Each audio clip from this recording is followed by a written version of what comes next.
Assalamualaikum. Nah, di sini seperti biasa kita akan membahas kembali tentang soal TKP, di mana ini merupakan lanjutan dari video sebelumnya ya. Jadi sudah part 8. Nah, di sini sebelumnya jangan lupa klik subscribe, like dan juga komen, dan aktifkan juga tombol loncengnya supaya tidak ketinggalan informasi terbaru.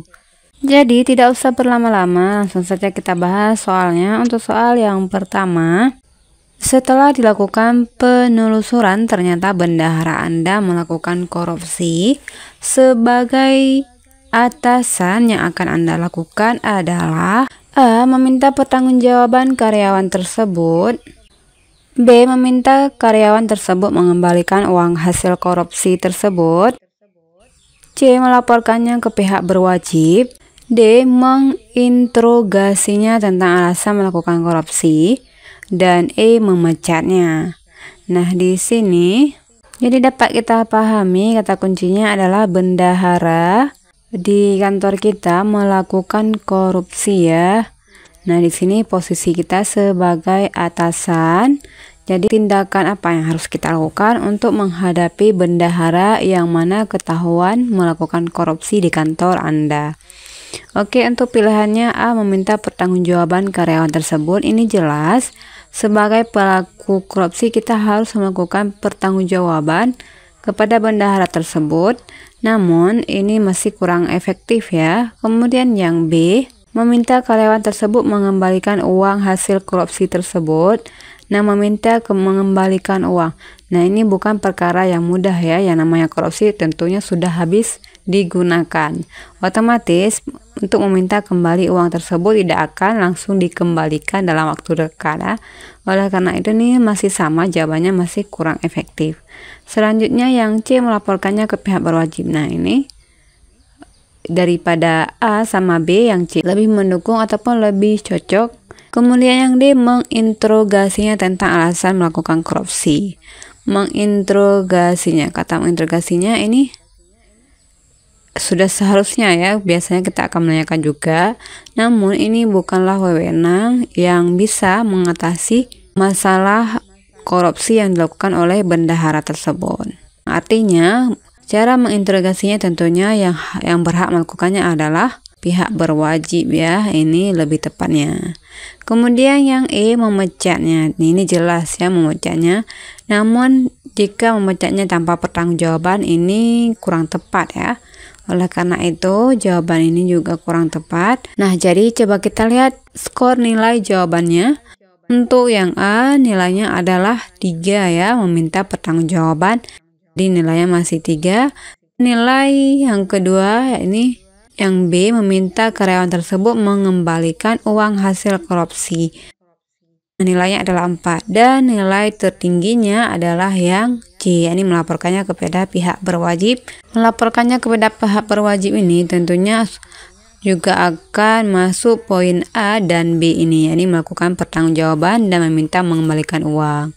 Nah, ini sudah diselesaikan oleh pihak berwajib. Kemudian nilai terendahnya adalah yang E ya, memecatnya, dan yang D nilainya adalah 2. Oke, semoga dapat dipahami. Nah, langsung saja kita bahas untuk soal yang keduanya.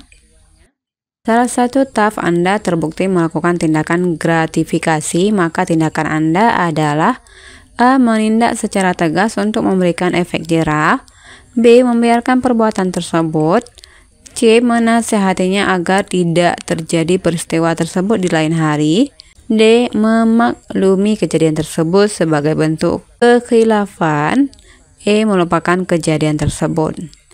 Nah, di sini sebelumnya kita pahami dulu kata kuncinya ya, bahwa salah satu staf yang mana terbukti melakukan tindak gratifikasi ya, tindak gratifikasi, maka apa yang harus kita lakukan?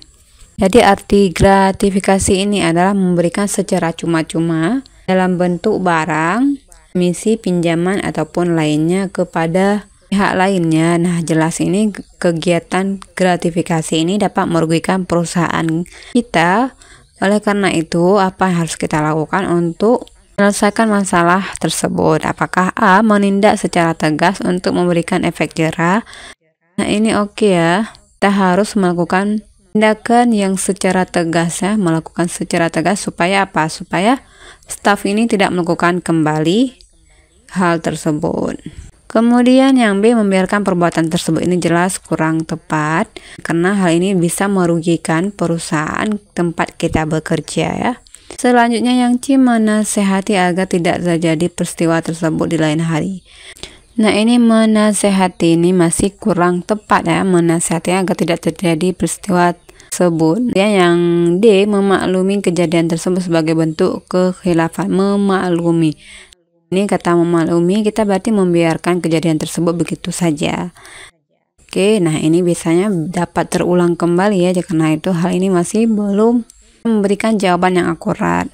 Kemudian yang E, melupakan kejadian tersebut. Nah, ini yang lebih parah ya, ini masih kurang tepat dan nilainya pasti yang paling rendah. Kita cek skor nilai jawabannya. Untuk yang A nilainya adalah 5 dan yang nilai B nilainya adalah 2, membiarkan perbuatan tersebut ini masih kurang tepat, jadi nilainya 2. Selanjutnya yang C nilainya 4, menasehati.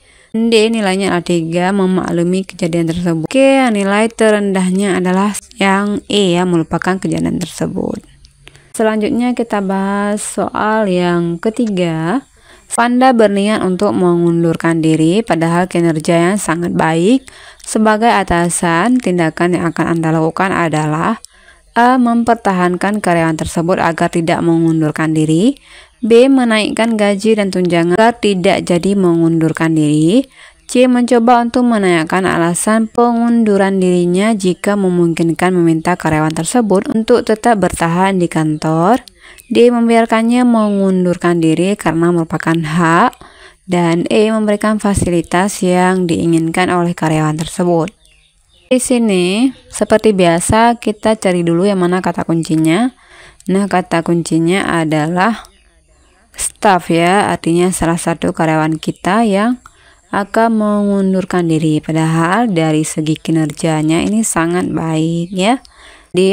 Sebagai atasan, apa yang harus kita lakukan? Nah, apakah A, mempertahankan karyawan tersebut agar tidak mengundurkan diri? Ini belum mendekati jawaban yang sempurna. Kemudian yang B, menaikkan gaji dan tunjangan. Menaikkan gaji dan tunjangan. Nah, ini bukanlah salah satu wewenang sebagai atasan. Ke atasan kita juga memiliki atasan lainnya yang mana bisa semena-mena menaikkan gaji dan tunjangan. Nah, itu hal ini masih juga kurang tepat. Kemudian yang D, mencoba untuk menanyakan alasan. Oke, langsung saja kita lihat nilai jawabannya. Untuk yang A nilainya adalah 4. Yang B nilainya adalah 3. Yang C ya nilainya yang tertinggi yakni 5. Dan nilai terendahnya adalah D sama E, di mana D 1 dan E nilainya 2. Oke, sampai 3 butir pertanyaan dan jangan lupa ikuti terus video selanjutnya. Dan seperti biasa jangan lupa klik subscribe, like dan juga komen. Assalamualaikum warahmatullahi wabarakatuh.